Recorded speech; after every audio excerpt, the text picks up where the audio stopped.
Om Namah Shivaya. Om Namah Shivaya. Om Namah Shivaya. Om Namah Shivaya. Namaskaram and welcome to the 18th episode of Śiva-Bodha-Mālikā. Today, we are going to be looking at the form of Shiva as Lingodbhava Murti. Until now, we have been seeing the anthropomorphic forms of Parameshwara, that is the Saguna aspects of Parameshwara. But commonly, when you look at Shiva, the form of Shiva that strikes us immediately is that of Lingam, is the Shiva Lingam. How did this Lingodbhavam, what is the origin of the Lingam? What is the story behind the origin of the Lingam? In the Puranas, there is an interesting episode that says that once Brahma and Vishnu entered into a debate as to who is the superior among them. The debate did not have any answer and it just went on getting heated up, with each other posing arguments against the other. At that point of time, a column of fire, Agnistambham, just appeared in front of them. A huge Agnistambham appeared in front of them. And they heard a voice saying that the one who is able to find the beginning and the end of this column of fire is the superior one. So to find this out, Brahma assumes the form of a hamsa or a swan and starts flying upwards to find the uppermost part of this Agnistambham. And Mahavishnu takes the form of a varaha or a boar and starts going down deeper to find out the bottom part of the Agnistambham. They go on continuously and with no end in sight, because the Agnistambham is just continuing infinitely up and down. And finally they return back. Vishnu gives up and says that I am not able to find. But Brahma, he says, I found the top of the Agnistambham. And at that point of time, Parameshwara appears from the Agnistambham and condones Brahma for telling a lie, that he hadn't actually seen the top of the Agnistambham, but he uttered a lie saying that he has seen. So he curses Brahma and says that Brahma will no more be worshipped in any temple in the world, and that is why we do not have any temple of Brahma except in a very few places like Pushkar. So there Parameshwara appears from the Agnistambham, and then both Brahma and Vishnu realize that it is Parameshwara who is the ultimate Ishvara, who is appearing from the Agnistambham. That column of fire or Agnistambham is what condenses into the form of a lingam. So it is that Agnistambham, that infinite column of fire, which gets condensed in the form of a lingam at the behest of Vishnu and Brahma, who pray to Parameshwara that this infinite form of Ishvara should be there with the people to worship. Hence, that infinite column of fire transforms itself into an ellipsoidal form, which is what we call as a lingam. If you look at the lingam doesn't have a beginning and the end. It is just a single continuous object. So that indicates the infinity. There is no beginning or no end. Anadi Anantam. That is the form of Parameshwara or Shiva as the lingam. And this form of Parameshwara is known as Lingodbhava Murti. That is the one who has given origin or Udbhava to the form of lingam. This you find in many temples. What you see on the screen, the leftmost image is that of this entire story of Brahma and Vishnu praying to Parameshwara, and the swan that is shown at the top, which is the form of Brahma that had been taken to find the top of the Agnistambha, and below you see the image of Varaha, which is the form that Vishnu takes to find the bottom of the Agnistambha. There are many sculptures in most of the Shiva Kshetras. In one of the sides of the Garbhagraham, you will find the placement of Lingodbhava Murti. So Lingodbhava Murti will be placed on one side, you will find Dakshina Murti on one side. So Lingodbhava Murti is considered one of the main forms of Parameshwara, which is even sculpted around the Garbhagraha of most of the Shiva Kshetras, especially in the south. So this is what you see in the middle is one of those sculptures where you see a lingam, and in between the lingam you will find the form of Parameshwara, showing that Parameshwara emerged from the Agnistambham, which got transformed into a lingam. And in most of these sculptures, you'll find the Varaha being sculpted in the bottom and the swan or the Hamsa being sculpted at the top. On the rightmost side is what you find a very unique sculpture, which doesn't show the Parameshwara in the center, but which just shows a lingam, Shiva Lingam with a Naga, a Sarpa, and it shows the Varaha below and the swan above.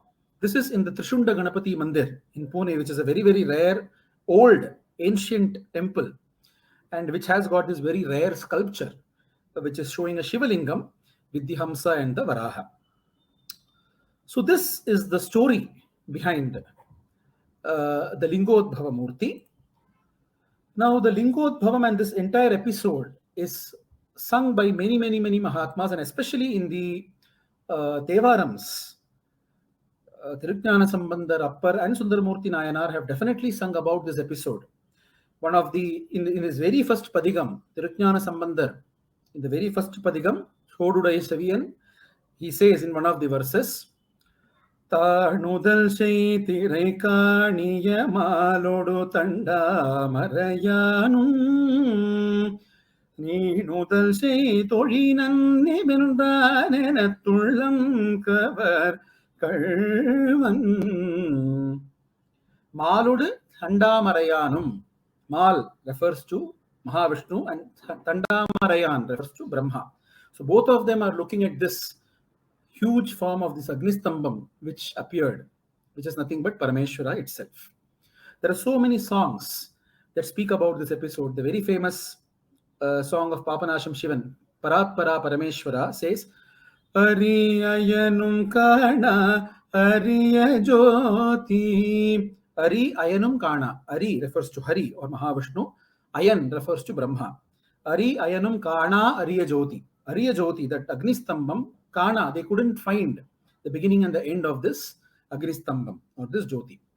This episode is also mentioned as the story for the formation of the Jyotirlingams as well, which we shall deal with as we speak about the Jyotirlingams in our future episodes.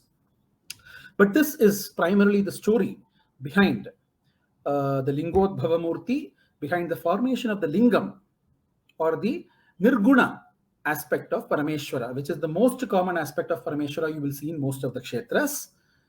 But the Lingodbhava Murti is like an intermediate. So you have the anthropomorphic forms of Parameshwara. You have the Lingodbhava Murti, which has Parameshwara in the Saguna form as well as the Lingam. And then you have the Lingams, Shiva Lingams that you see in various Kshetras and you do for puja. So this are few of the informations that we have regarding the Lingodbhava Murti. Now we shall listen to a Kriti of Muthuswami Dikshitar, Akshaya Linga Vibho, which speaks about this aspect of the Lingam aspect of Parameshwara, the Nirguna aspect of Parameshwara. This is rendered by Vidushi Lakshmi Krishnakumar. So let's now listen to that Kriti.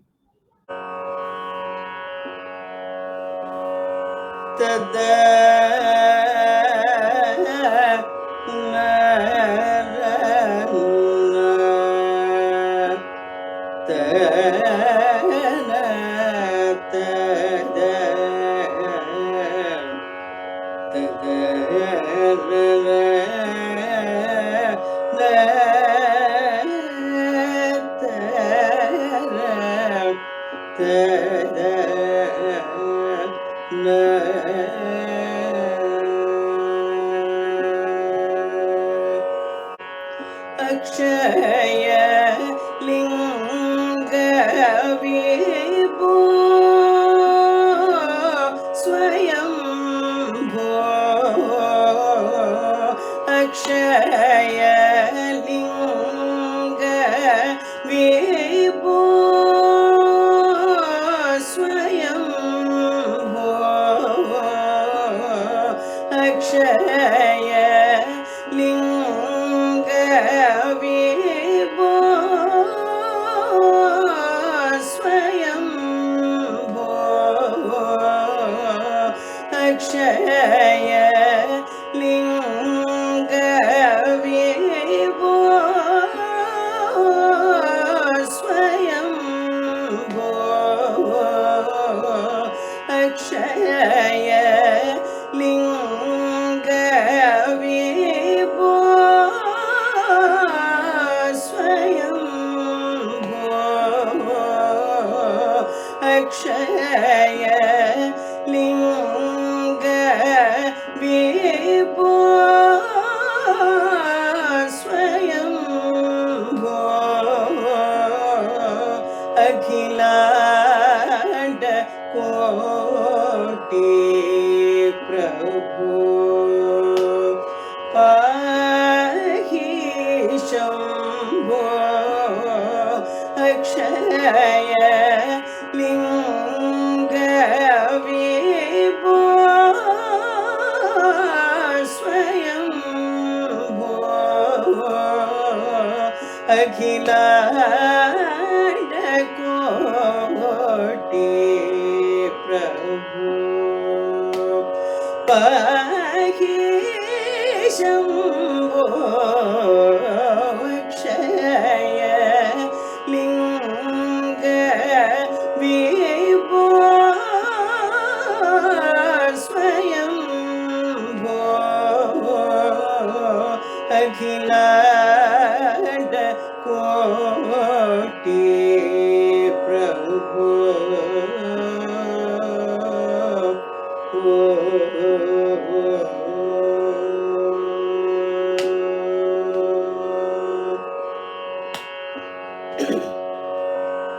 अक्षर स्वरूप अमित प्रताप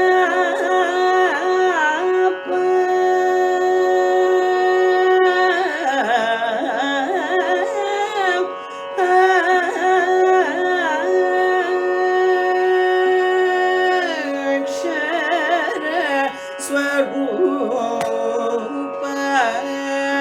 अमित प्रताप अक्षर स्वरूप अमित प्रताप अक्षर स्वरूप अमित प्रताप आरूढ़ वृषभ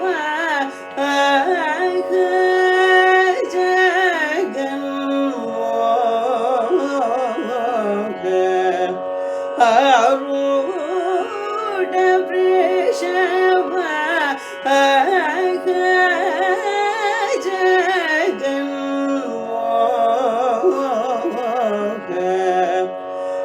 आरूढ़ वृषभ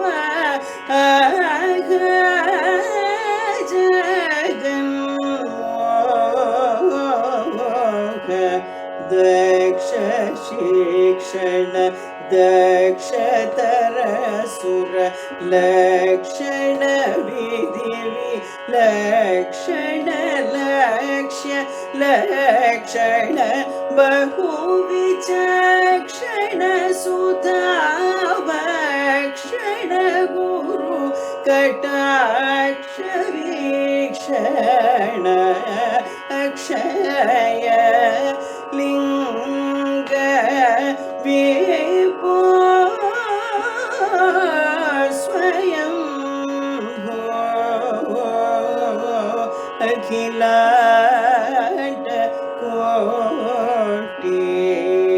प्रभु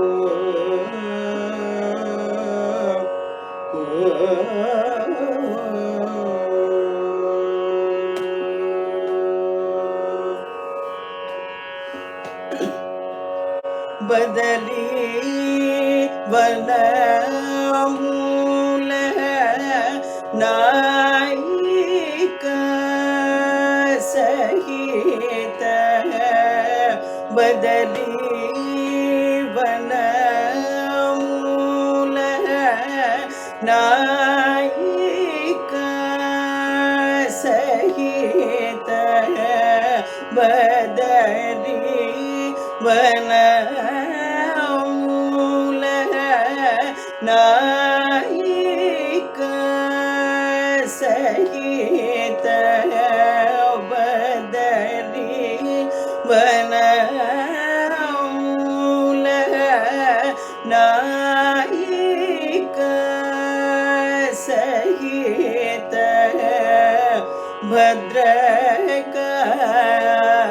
भद्रकालीश भक्त विहित मतन जन कादि देव महित माया कार्य कलन रहित सतय गुरु तात गुणातीत सतय गुरु तात गुणातीत साधु जनोपेत शंकर नवनीत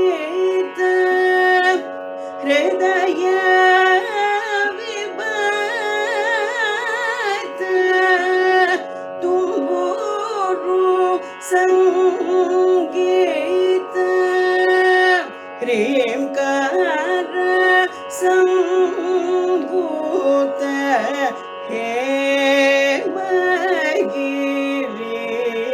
हेमगिरिनाथ ह्रींकार संभूत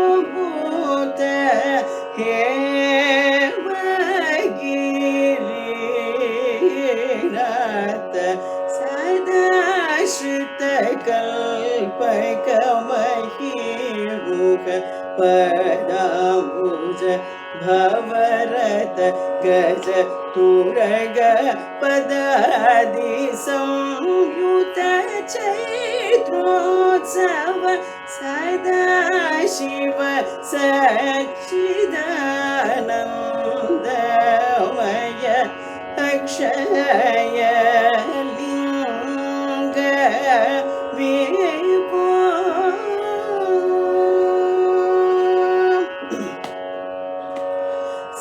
सदाश्रित कल्पकमहीरुह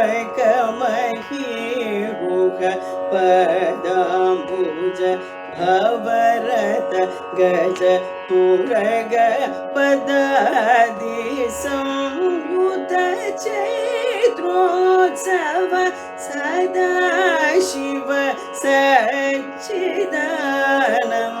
सच्चिदानन्दमय अक्षय लिंग विभो स्वयं भो अखिलांड कोटि प्रभु पाहि शंभो अक्षय लिंग विभो स्वयं भो अखिलांड कोटि